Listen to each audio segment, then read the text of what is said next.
ويقولون متى هذا الفتح إن كنتم صادقين. Halo, assalamualaikum. Assalamualaikum. Waalaikumsalam warahmatullahi wabarakatuh. Dengan siapa, di mana Bapak? Bapak Hadi Timbahan Kota Pekanbaru Riau. Pekanbaru Riau, baik Pak Hadi. Silakan pertanyaannya Pak Hadi. Saya mau tanya gini Pak Ustadz. Baik.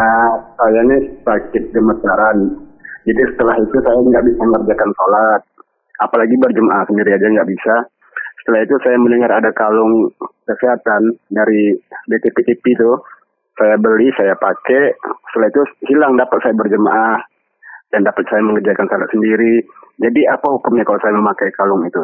Bahkan kadang-kadang kalau saya lepas itu bisa kambuh lagi itu. Jadi saya pakai terus di dalam sholat maupun sendirian hari-hari. Baik. Apa hukum tadi saya tanya? Baik. Assalamualaikum. Baik, terima kasih Pak Hadi di Riau atas pertanyaannya. Bisa dipahami Ustaz? Jadi beliau tidak bisa sholat berjamaah. Beliau punya sesuatu penyakit, tidak mampu untuk bisa sholat berjamaah, kemudian beliau dapati ada pengobatan melalui kalung tertentu, dia pakai, dan ternyata ketika menggunakan kalung itu ada perubahan. Dia bisa sholat, kemudian ketika dia lepas, ternyata dia kembali lagi tidak bisa sholat. Bagaimana hukumnya dengan kalung itu, Ustaz? Baik, kalung-kalung pengobatan atau cincin pengobatan atau kopiah pengobatan, maka harus ditinjau dari dua sisi. Sisi pertama, sisi secara ilmiah, sisi secara ilmu pengobatan atau ilmu kedokteran. Apakah kalung-kalung ini sudah melalui penelitian para ahli pengobatan, para tim dokter, bahwa ada hubungan antara kalung dengan penyakit. Ya, ini perlu diperiksa, perlu diteliti lagi. Karena kalau kita mengambil suatu sebab untuk dijadikan penyembuh penyakit, itu harus teruji secara klinis, teruji secara medis. Tidak boleh kita hanya mengambil sesuatu untuk dijadikan penyembuh tapi tidak teruji secara klinis. Misalkan ada orang yang menyembuhkan penyakit dengan telur. Nah, secara ilmu kedokteran, ilmu pengobatan, telur dengan penyakit di badan itu nyambung nggak? Ya, ini yang perlu diteliti.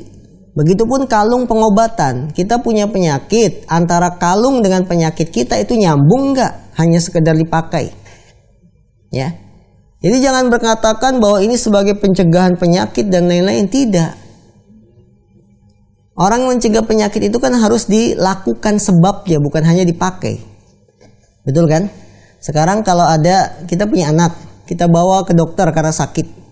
Dokter ngasih resep obat atau ngasih obat ini dimakan 3 kali sekali. Kemudian obat dari dokter ini kita gantung saja jadikan kalung di anak. Sembuh nggak itu penyakit anaknya? Ya kita berobat nih ke dokter, dikasih resep. Pak, ini obatnya ada 3, yang ini dimakan 2 kali sekali, ini 3 kali sekali. Ya, kemudian obatnya dimakan setelah makan nasi. Tapi kita tidak lakukan itu, tidak diminum obatnya, tidak dimakan, hanya obatnya digantung di leher. Dikasih tali, anak kita gantungin tali yang ada obat dari dokter. Kira-kira itu penyakit anak sembuh nggak? Ya seperti itu gambarannya. Jadi harus ada penelitian, ada tidak hubungan antara kalung yang dipakai dengan penyakit. Ya. Tinjauan kedua, secara hukum agama, orang yang menggantungkan diri dengan sesuatu maka dia akan diberikan ketergantungan terhadap sesuatu tersebut karena keyakinannya. Ya kita tidak boleh meyakini sesuatu ini bisa menyembuhkan, akhirnya kita tergantung dengan itu. Padahal yang memberi kesembuhan siapa? Allah. Ya tadi ceritanya kalau ini dilepas saya sakit lagi. Ini berarti sudah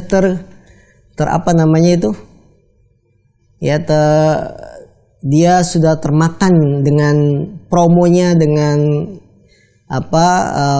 iklan-iklan ini. Sehingga kalau dilepas saya sakit lagi, ini namanya sudah ketergantungan yang membuat diri kita tidak bisa lepas.